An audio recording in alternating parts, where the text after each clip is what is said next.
हिंदू के नैतिक मूल्य के अनुसार कि वसुधैव कुटुंबकम, जिसका मतलब है कि पूरे जहां में, पूरे विश्व में जितने भी लोग हैं या जितने भी इंसान हैं, पूरे हमारा परिवार का हिस्सा है। ठीक है। यहाँ पे ना कोई क्रिश्चियन से अलग किया गया या मुसलमान को अलग किया गया। पूरे जहां में जितने भी लोग हैं, चाहे वो किस धर्म का भी क्यों ना हो। ठीक है। अभी क्रिश्चियन के मुताबिक ये है लव द नेबर। इसका मतलब ये है कि आप अपने पड़ोसियों से प्यार करें। अभी यहाँ पे पड़ोसी का मतलब ये हुआ कि आपके घर के चारों दिशाओं में 77 यानी 77 हाउसेस तक, इन सब लोगों के साथ आप प्यार और मोहब्बत के साथ रहना है, चाहे वो हिंदू हो, क्रिश्चियन हो या मुसलमान हो, चाहे और कोई भी धर्म का। ठीक है। अब आया इस्लाम की बारी। इस्लाम के मुताबिक कि आप खाना खाने से पहले आपका पड़ोसियों से एक बार पूछ लें क्या वो लोग खाना खाया। ठीक है। तो इसका मतलब है आप खाना खाने से पहले आपका घर के चारों दिशाओं में 77 घर तक आपको पूछना चाहिए कि वो लोग खाना खाए कि नहीं। ये है धर्म का नैतिक मूल्य। आजकल जो बोल रहे हैं कि मैं हिंदू का परम भक्त हूँ, मैं क्रिश्चियन का मैं परम भक्त हूँ, जीसस का मैं परम भक्त हूँ, मैं पक्का ईमानदार मुसलमान हूँ, ये दिखावा है, ये कुछ नहीं है। Morality is the main thing for the humanity. अब आप ही लोग ही बताइए कि ये जो मॉरलिटी तीन है, तीन धर्म का, क्या ये सिमिलरिटी क्या है इस तीनों की मॉरलिटी में? सिमिलरिटी ये है कि मोहब्बत, एक दूसरे के साथ, एक इंसान दूसरे इंसान के साथ मोहब्बत करना, चाहे वो किस रिलीजन का भी क्यों ना हो। तो अगर इस बेसिस में, अगर हर एक धर्म का मॉरलिटी के बेसिस पे अगर इंसान चला करे, तो आज देश में जो दंगा हो रहा है, जो चीजें हो रही है, कम्युनल वायलेंस जो हो रहा है, ये नहीं होता। तो दोस्तों, मैं आप सबको मैं गुजारिश करूंगा कि आप ह्यूमैनिटी के बारे में सोचिए, अपने अपने धर्म का नैतिक मूल्य के बारे में सोचिए और शांति से रहिए। मैं आज कुछ और बात करूंगा। बात ये है, वो है ताजमहल के बारे में। हाल ही में यूपी का एक मामूली एक एमएलए है बीजेपी का, उन्होंने कह दिया कि ताजमहल ट्रेटर्स ने बनाया है, मुगल एम्पायर्स ट्रेटर थे, वो इस देश को लूटे हैं, जितना अत्याचार करना है वो कर लिया है इस देश को। आपको क्या लगता है, वो लोग जबरदस्ती मुसलमान बनाया? अगर बात ऐसा ही होता तो इस देश का अभी भी 80% हिंदू से, तो ये हिंदू नहीं रहा होता और मुसलमान माइनॉरिटी नहीं होता। बात यह है, कोई भी राजा, चाहे वो हिंदू राजा हो या मुस्लिम राजा हो, कोई भी राजा हो, किसी की धर्म का भी हो, राजा लोग हमेशा राज करते थे, अपना सत्ता के लिए राज करते थे, ना कोई सोशल स्ट्रक्चर को डिस्ट्रॉय करने के लिए नहीं करते थे। महाराजा औरंगजेब के नाम पर इल्जाम लगते हैं, ये बीजेपी लीडर लोग बोलते रहते हैं कि वो लोग ट्रेटर थे, यानी प्रतारक थे, जितना अत्याचार करना था कर लिया है इस देश को, टेम्पल्स को डिमोलिश कर दिया है। मैं आपको एक बात बताऊं, ये जो इन लोगों का जो कंट्रोवर्सी है, ये सुन के मेरे को एक थॉट आया कि जरा मैं स्टडी करके देखूं असलियत क्या है। क्या औरंगजेब सच में टेम्पल डिमोलिश किया है? क्या वो मस्जिद को कभी डिमोलिश नहीं किया है? तो स्टडी करने के बाद मुझे पता चला है कि भगवान विश्वनाथ का टेम्पल जो काशी में है, वो डिमोलिश कर दिया गया, वो तोड़ा गया। और उन्होंने हैदराबाद के गोलकुंडा का एक मस्जिद भी तोड़ दिया।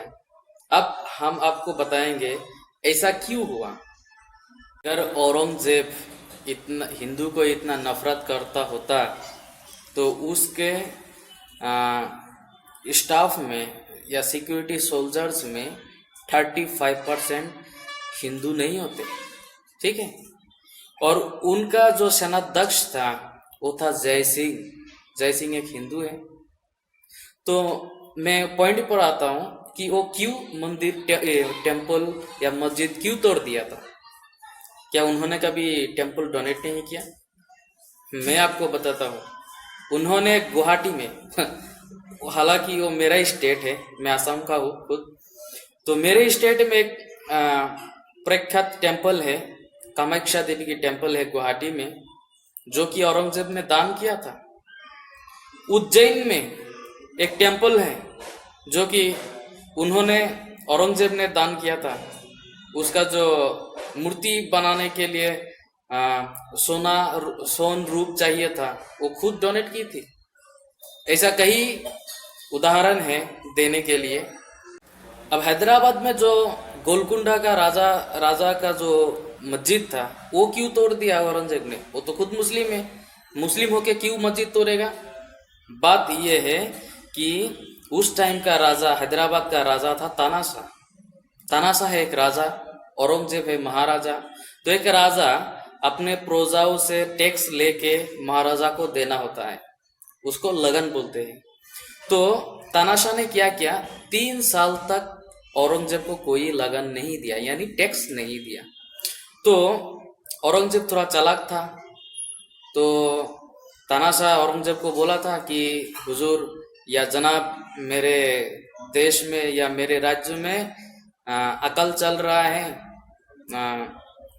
पब्लिक ने लगन नहीं दिया, कृषक ने लगन नहीं दिया, तो मैं कैसे दूं, कहाँ से दूं मैं?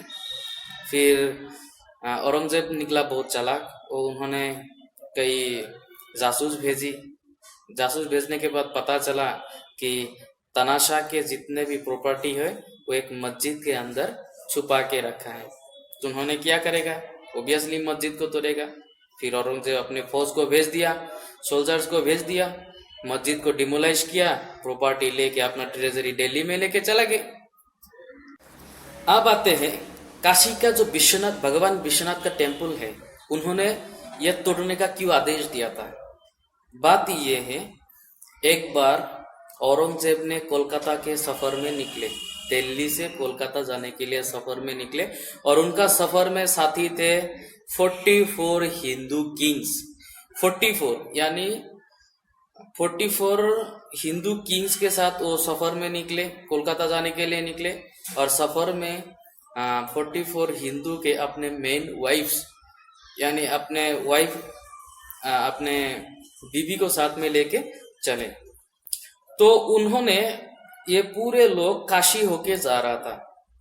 काशी होकर जाने के वक्त में तो पूरे जितने हिंदू राजा है उन्होंने बोला कि कल नवरात्रि है, तो हुजूर अगर आप यहाँ पे रहेंगे तो हम लोगों को अच्छा लगेगा कि कल यहाँ पे भगवान विश्वनाथ का हम लोग दर्शन करके फिर हम लोग कोलकाता के लिए निकाल पड़ेंगे। फिर राजा ने बोला ठीक है, औरंगजेब ने बोला ठीक है। तो उस दिन वहाँ पे रह गया। फिर वहाँ पे रात रहा। रहने के बाद सुबह सब लोग नदी में पवित्र स्नान करके मंदिर दर्शन किया। दर्शन करने के बाद निकल पड़े थे। फिर 44 किंग्स के एक वाइफ वहाँ पे मिसिंग थे। तो औरंगजेब ने बोला उनका सिक्योरिटी को, उनका सोल्जर्स को बोला जाओ कहाँ है क्या है। जब सोल्जर ने पता करने गया तो पता चला कि महारानी कच्छ, जो कि एक हिंदू राजा की बीवी है, उनका नग्न शरीर में काशी टेम्पल के अंदर पड़ा हुआ था। वो बेहोश थे, सेमी कॉन्शियस थे। तो वो कॉन्शियस होने के बाद, सेंस वापस आने के बाद उनको पूछा गया कि क्या हुआ। फिर उन्होंने बोला कि इस टेम्पल का जो मंथ है, जो पुरोहित है, उन्होंने उसका रेप किया। तब औरंगजेब कुछ कहने से पहले 44 जो हिंदू राजा थे उन्होंने बोला कि भगवान के नाम पे यहाँ पे जो अपवित्र घटनाएं हो रहा है तो ये अभी पवित्र स्थल नहीं हो सकता। तो उन्होंने पूरे 44 किंग्स ने राय दी है कि इस मंदिर को डिमोलाइज किया जाए। फिर उन्होंने ऑर्डर दे दिया जय सिंह को, फिर वो मंदिर डिमोलाइज किया गया।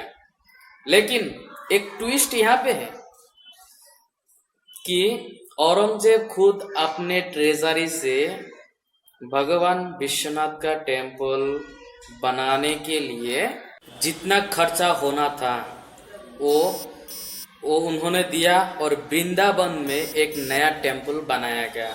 और उस टेम्पल में भगवान विष्णु की जो मूर्ति है उसमें जो सोना है, गोल्ड है या सिल्वर है, वो पूरे औरंगजेब ने खुद अपने ट्रेजरी से दिए थे।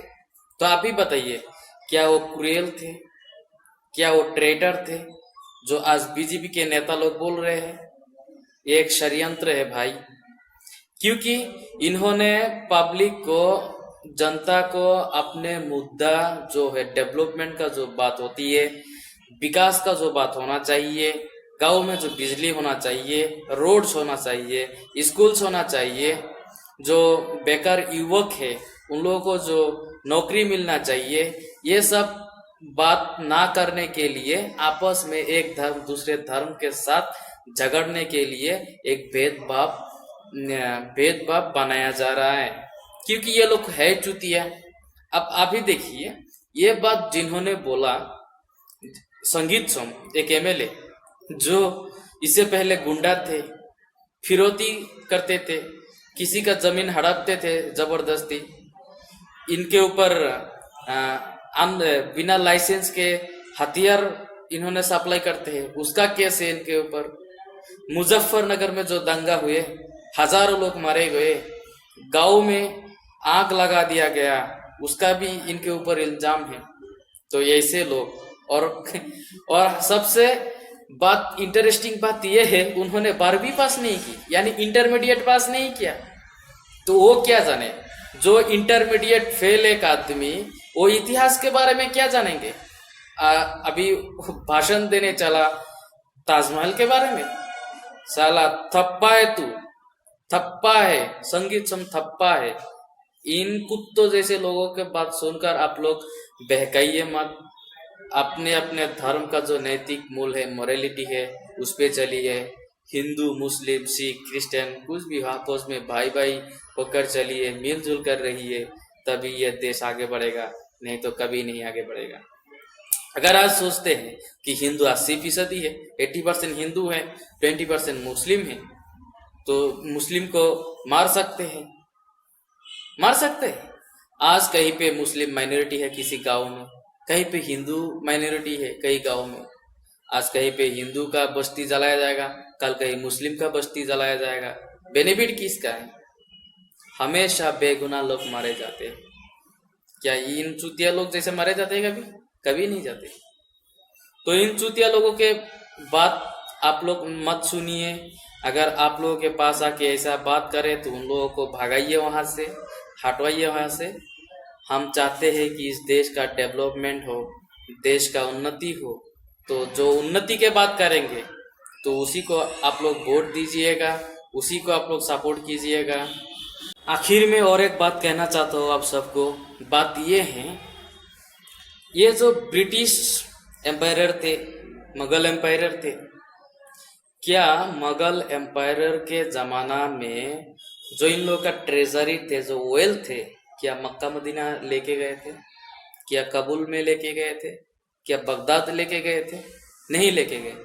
वो लोग उन सब देश से आके अपना देश में रहे, यहाँ पे भी यहीं पे मरे, यहीं पे दफनाया, और उन लोगों का जो प्रॉपर्टी वगैरह है यहीं पे है। तो क्या वो लोग ट्रेटर हो सकता है? आज देखिए, ताजमहल के वजह से कितने देश विदेश से लोग आ रहे हैं, उसके वजह से सरकार को कितना हर साल करीब 25 से 30 करोड़ रुपया एक ताजमहल दे रहा है। और उसके ऊपर बात कर रहा है ये। अगर हिम्मत है, अगर बीजेपी के अंदर हिम्मत है, उतना औकात है, तो बात करना ब्रिटिश के अगेंस्ट में। उन्होंने इस देश को लूटा है, यहाँ का क्या क्या नहीं लूटा, सब कुछ लूट के लंदन लेके चला गया। अगर औकात है तुम लोगों के अगेंस्ट में बात करो। क्यों? दुनिया में सबसे बड़ा कोहिनूर हीरा जो इंडिया का था वो तो लेके वो लोग चला गया, लंदन में रखा हुआ है। औकात है तो बाहर वापस लेके आओ। दो करी के लोग हो तुम, नामर्द हो, अपने गली में अपने मोहल्ला में भोगते रहते हो, हैं?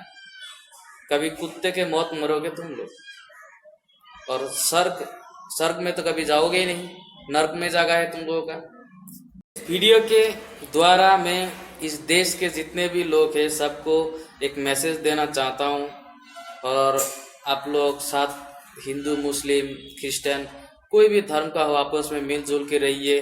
कोई भी सामाजिक समस्या हो मिलजुल के समाधान कीजिए, तभी इस देश आगे बढ़ेगा। और मेरे रेस्पेक्टेड, एक्सट्रीमली रेस्पेक्टेड महामान्य वजीर आजम नरेंद्र मोदी से कहना चाहता हूँ, वाह वाह भाई, क्या खेल खेलते हो, सबके साथ सबके विकास। मुसलमान के हाथों में एक हाथ में अगर कुरान हो, दूसरे हाथ में कंप्यूटर होना चाहिए, और तुम्हारे छोटे छोटे चमचा लोग कुछ उल्टा ही बोल रहे हैं और आप खामोश हो रहे हो।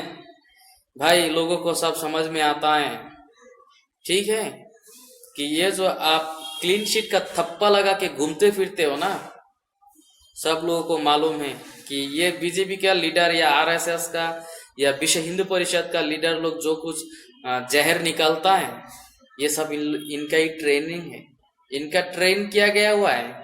नहीं तो कोई एक पार्टी का चीफ है, वो हमेशा अपने पार्टी लोगों को हमेशा बोलता रहेंगे कि देश में विकास के बात करो, ये करो वो करो, लेकिन क्या वो लोग कर रहे हैं?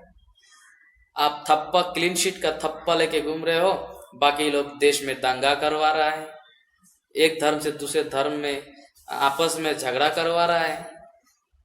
तो भाई मैं इस देशवासी सबको बोलना चाहता हूँ कि ये जो सरकार है ये देश को बर्बाद करेगा, डेवलपमेंट तो करेगा ही नहीं, बर्बाद करके तसनस कर देगा, और हमेशा कहीं ना कहीं पे दंगा कराते ही रहेंगे, और जो बेगुनाह लोग हैं उनको मरते रहेंगे, यही इनका काम है। तो भाई आप लोग सब जग जाओ, सच के खिलाफ लड़ो, डेवलपमेंट के खिलाफ लड़ो, और इन कुत्ते लोगों को सपोर्ट मत करो। यही बात है भाई। जय हिंद। मेरे प्यारे दोस्तों, मेरा चैनल ह्यूमनिज्म पे आप सबका स्वागत है। मेरा चैनल को अगर आप लोग सब्सक्राइब नहीं किए तो प्लीज़ सब्सक्राइब कीजिएगा। यहाँ पे सब्सक्राइब है तो सब्सक्राइब कीजिएगा। और ये जो मेरा चैनल है ये किसी धर्म या मज़हब को ठेस पहुँचाने के लिए नहीं है, इंसानियत के नाते ये चैनल बनाया गया है। और हमेशा आपका प्यार और आशीर्वाद से ह्यूमनिज्म रिलेटेड जितने भी कंट्रोवर्सी हो या उसके रिलेटेड कोई भी प्रॉब्लम हो तो उसका वीडियोस बना के आप लोगों के सामने लाएंगे। तो प्लीज़ प्लीज़ प्लीज़ मेरा चैनल को शेयर कीजिए, सब्सक्राइब कीजिए, और प्लीज़ लाइक, अगर आपको पसंद आए तो लाइक कीजिए। Thank you.